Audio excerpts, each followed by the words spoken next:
Okay, so the spoilers for Kaldheim start on January 7th officially, but we've been given a small number of pre-spoiler spoilers. It looks like there's going to be a lot of cool stuff coming our way in just a few weeks. We've got changelings, vehicles, some more sagas, more gods that are also MDFC equipment. So again, it looks like there's a lot of cool things in store for us, but today we're just talking about one new mono red legendary creature, and that is Magda, Brazen Outlaw. Magda is a 2/1 dwarf berserker that costs 1 and red. It gives all of your other dwarves +1/+0. It gives you a treasure token whenever any dwarf you control becomes tapped. And it lets you sacrifice 5 treasures to search your library for an artifact or a dragon and put that card onto the battlefield. So Magda has a lot going on, and some of these abilities can be situationally pretty powerful. So I want to consider here how we might build a mono red deck with Magda at the helm. But with all of these abilities, we first need to decide how we want to focus our deck. Do we go Dwarf Tribal and take advantage of our first 2 abilities? Do we focus on vehicles as a, vehicle for tapping dwarves to make treasures? Do we jam the deck full of dragons that we can tutor out? What about artifacts that we can tutor? Do we go for more ways to make treasure tokens rather than just by tapping dwarves? Well, one thing's for certain, we can't do all of these things at once, so we'll have to decide how to focus on one or maybe a few of these things. And we'll take a look at each of these possibilities, but first I want to consider that Magda is mono red, and that dwarves and vehicles already have a solid commander in Depala Pilot Exemplar. Depala is Boros, and adding white to the deck's color identity provides a lot of resilience and removal that mono red's going to lack. So we need to focus on what we can do with Magda that we can't do better with Depala. And being mono red, I want to talk first about the difficulties that mono red decks face in Commander. Now, while mono white is considered the weakest color in Commander, I'm actually equally worried when it comes to playing mono red. Yes, mono red does have some forms of card advantage, though it's often through impulse draw mechanics that make you use the cards that you draw on the turn that you draw them. So while red does have more card advantage than white, it's got significantly less than every other color. And let's not forget that one thing white does well is removal. White has board wipes. White can kill creatures, artifacts, enchantments, or just about any permanent. Red has Chaos Warp and very little else that will remove any permanent other than artifacts. Red does have creature removal, but since most of it's damage based, it'll be hard to deal with larger creatures. White also has a lot of other defensive cards, but red is more about speed and aggression rather than defense. So when we play mono red, we have to consider, are we trying to overwhelm our opponents before they can set up their defenses?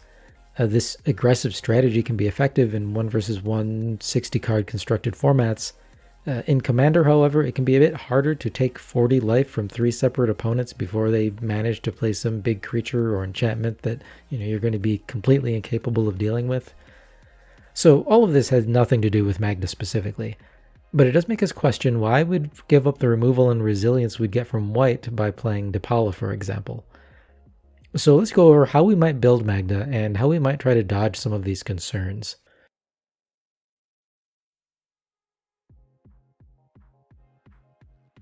So right now there are 36 dwarves that are playable in mono red, plus a few changelings. Most of these are absolutely terrible.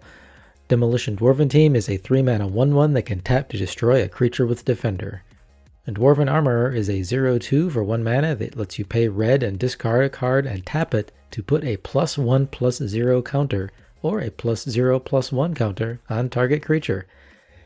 Yes, you will generate a mana from Magda when you tap this guy, the treasure token, but this is not worth discarding a card.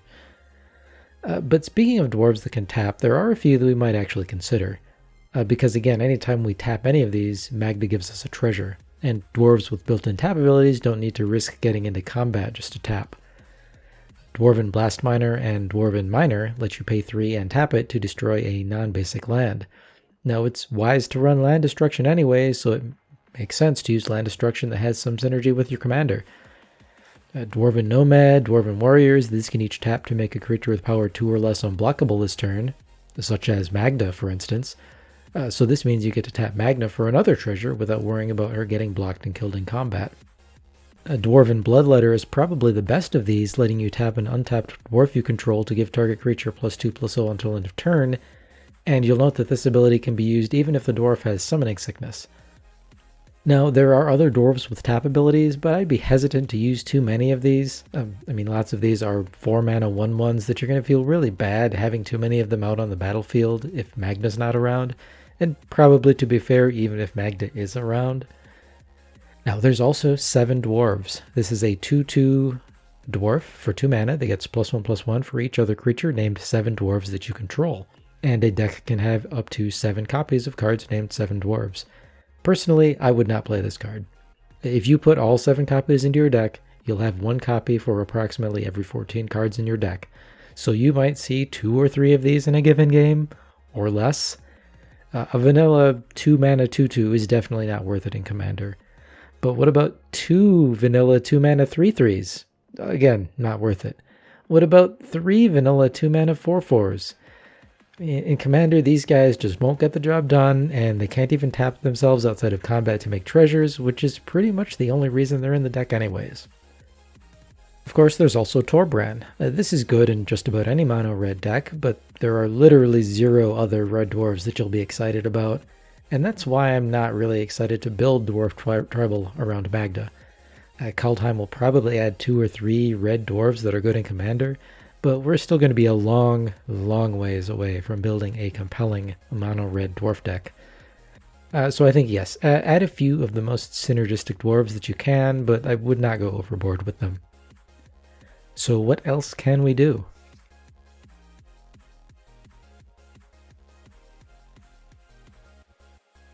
Let's talk about methods for tapping dwarves, or at least tapping Magda, to generate treasures without sending our squishy 2/1 into combat. We've seen one new vehicle in Kaldheim, that's Gilded Assault Cart, a 5/1 trampling vehicle that costs 3, crews for 2, and lets you sacrifice 2 treasures to return it from your graveyard to your hand. I'm not sure this is even playable in Standard, but I definitely would not slot this into a Commander deck. But does it make sense to play vehicles in general with Magda? Well, first I'd try to focus on vehicles that crew for 2 or less. Since we decided not to gem our deck full of Terra-bad dwarves, there's a possibility that the only dwarf we'll have on the board is Magda, so I'd focus on vehicles that Magda can crew all by herself. Aethersphere Harvester is fairly mediocre, but it does give you a flying blocker and a small amount of life gain, even though we're not really playing an energy deck. Mizium Tank might get big if you've got a lot of spells to cast. Mobile Garrison untaps Magda, so you can tap her again, as long as it can attack profitably. And Untethered Express gets bigger the longer it sticks around. Now, Sky Sovereign can't be crewed by Magda alone, but it does add flying presence and some much needed removal, so I would consider this one. And if you're running lots of artifacts, you might also consider Weatherlight, even though, again, Magda can't crew it by herself. So you might have noticed a theme here. All of these vehicles are very mediocre. I expect we'll get some new ones in Kaldheim, and maybe even more playable ones than Gilded Assault Cart. But I wouldn't expect more than 1 to 2 Commander playable vehicles that can be used in mono red. So just like with dwarves, I wouldn't recommend going too heavily towards vehicles in a Magda deck either. But we really just want to be able to tap Magda for treasures. There are other, perhaps more effective ways to do so. We don't even need vehicles. Springleaf Drum is a mana rock for 1 mana. We can tap it and a creature we control to add 1 mana of any color. Honor-Worn Shaku taps for colorless, and we can tap a legendary permanent we control to untap it. So if we use Magda to untap Honor-Worn Shaku, we can generate an impressive 3 mana. 1 for tapping Honor-Worn Shaku the first time, 1 from the treasure that Magda generates, and 1 more again from the Honor-Worn Shaku that Magda just untapped. And then Paradise Mantle is an equipment, costs 0, equips for 1, and lets the equipped creature tap for 1 mana of any color. And as long as we're talking about equipment, there are other pieces of equipment that let us tap the equipped creature too. Leonin Bola can tap down attackers for a fairly low mana investment. Witch's Eye lets you pay 1 and tap the equipped creature to scry 1. Of course, there's Thornbite Staff, which lets you pay 2 and tap the equipped creature to deal 1 damage to any target, and then that creature untaps whenever a creature is put into the graveyard from play. So this can let Magda generate a bunch of treasures if the battlefield is filled with 1/1s. And as long as we're tapping Magda, can we find effects that untap her so that we can tap her again? Mage Stone, Sword of the Perins, Thousand Year Elixir. These all let you untap a creature, but they're all also limited in some way. Mage Stone and Thousand Year Elixir need to tap to untap a creature, so they can only be used once per round. Sword of the Perins can be used repeatedly, but it costs 3 mana each time, so we're not going to get too far with any of these. Of course, if Magda were an artifact, there would be a lot more efficient ways to untap her. Clock of Omens lets you untap an artifact by tapping 2 artifacts, for example by tapping 2 treasure tokens. Voltaic Construct lets you pay 2 to untap any artifact creature, as long as you've got the mana. And of course, Unwinding Clock untaps all artifacts you control during each other player's untap step. But first we need to turn Magda into an artifact. Liquid Metal Coating and Silver Skin Armor can do this, but we'll need some way to, say, tutor artifacts out of our deck to be able to find these. You see where we're going here. But we're not done yet. What else can we do with Magda?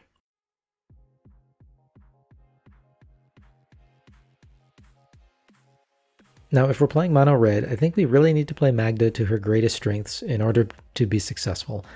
So I think we really need to focus on using her last ability to sacrifice 5 treasures and tutor a dragon or an artifact onto the battlefield. There's 2 cool things about this ability. First, Magda doesn't have to tap to do it. So you can cast your commander, and then as long as you have 5 treasures, it'll be nearly impossible for your opponents to stop you from using her tutor ability. Secondly, the permanent you tutor comes into play directly. You can use this right before your turn to give creatures pseudo haste or prevent your opponents from using sorcery speed interaction to deal with whatever you tutor for. That said, I don't think we want to jam tons of dragons into this deck. I think there are much better dragon tribal commanders than Magda, and because we can tutor for just the dragon we need, we don't need tons of them in the deck. We just need the most impactful ones. Drakuseth is big and powerful, but it won't usually win us games by itself or save us from overwhelming defeat, and we really need that kind of game-transforming power from Magda's tutor ability if we want to compete with a mono-red commander deck. Hellkite Tyrant, for example, steals all artifacts from any player that it deals combat damage to, and again, we can give this creature pseudo-haste by tutoring for it with Magda right before our turn, so our opponents are less likely to have removal or blockers. Of course, it can also just win us the game immediately if we get to our upkeep with 20 or more artifacts on the battlefield. Note that does, of course, count our treasure tokens. Skyline Despot makes you the monarch when it enters the battlefield, and it generates a 5/5 dragon token at the beginning of your upkeep if you're the monarch. So again, tutor for it right before your turn, and you'll get 2 5/5 dragons and an extra card at the end of your turn from monarch. Tyrant's Familiar gets +2/+2 if you control your commander, and when it attacks, it deals 7 damage to target creature defending player controls, if you control your commander. Again, having this with basically haste is a 7/7 flyer and creature removal all in one. Utvara Hellkite, this is a classic, and again, it'll basically have haste, so you'll get 2 6/6 dragons almost immediately. And again, I think there are plenty of other good dragons, but I wouldn't necessarily use them here. I think with Magda we want dragons that do a lot on their own and then generate their value when you tutor them into play at instant speed. But Magda can also tutor for artifacts, so we can use specific artifacts to help us win the game.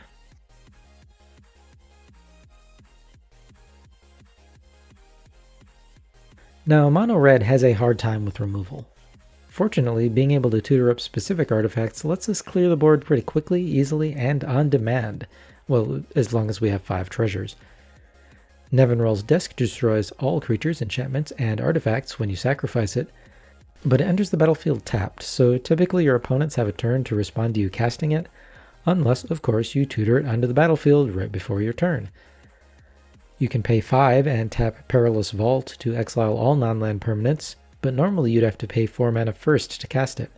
With Magda, though, you can tutor it out for free, and as long as you have 5 mana remaining, it's an instant speed, exile-based board wipe, straight out of your deck. Any color would love this, and Magda can do it in mono red. And remember, these effects dodge counter magic since you're tutoring the artifacts directly onto the battlefield rather than casting them. Of course, rather than blowing everything up, we could just tutor out Platinum Angel and then not lose the game, or tutor out Platinum Empyrean to protect our life total. And as long as we're tutoring out specific cards, we could assemble game-winning artifact combos with Magda fairly easily. Cogwork Assembler, Mirror Battlesphere, and Ashnod's Altar, for example, let us create infinite copies of Mirrored Battlesphere and then give those copies haste.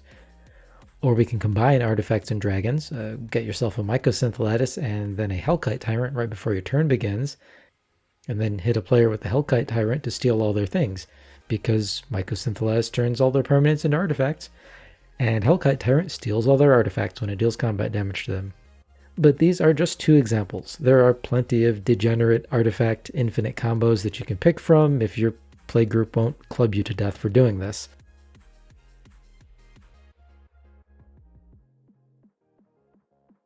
Finally, we can, and we probably should, focus on cards that help Magda use her tutoring ability by making more treasures. Brass's Bounty is the most obvious here. This is a 7-mana sorcery that gives you treasure tokens equal to the number of lands you control. Well, actually, Dockside Extortionist is the most obvious, but this is also a $40 card.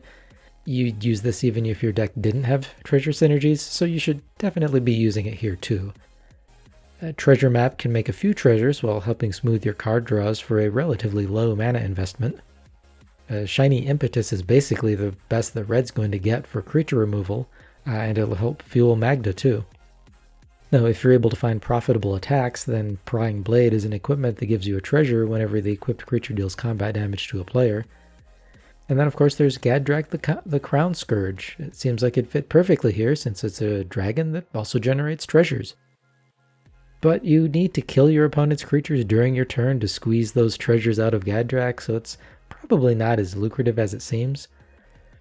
Now, I would avoid using one-time treasure producers like Wily Goblin.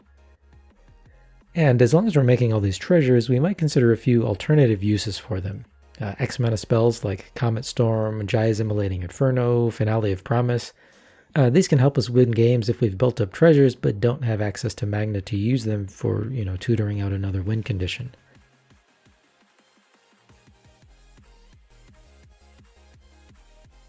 So that is Magda Brazen Outlaw. Now, there's a lot of ways I think you could go with this commander, though probably the most effective routes will generally avoid playing too many dwarves or vehicles. I would personally lean towards treasure generation to enable big X spells, or Magda's tutoring effect to find powerful dragons or artifact combos. And again, I think you'd need to go for some of these high power strategies to offset the limitations of being in mono red. But Magda's tutoring ability is really powerful, so I think this has potential as a commander. But anyways, that is all I've got for today. Please like this video or subscribe if you found any of this useful. I post weekly videos describing all sorts of unconventional ways that you can build your commander decks, from budget alternatives to deck techs to top 10 lists. And thank you for watching.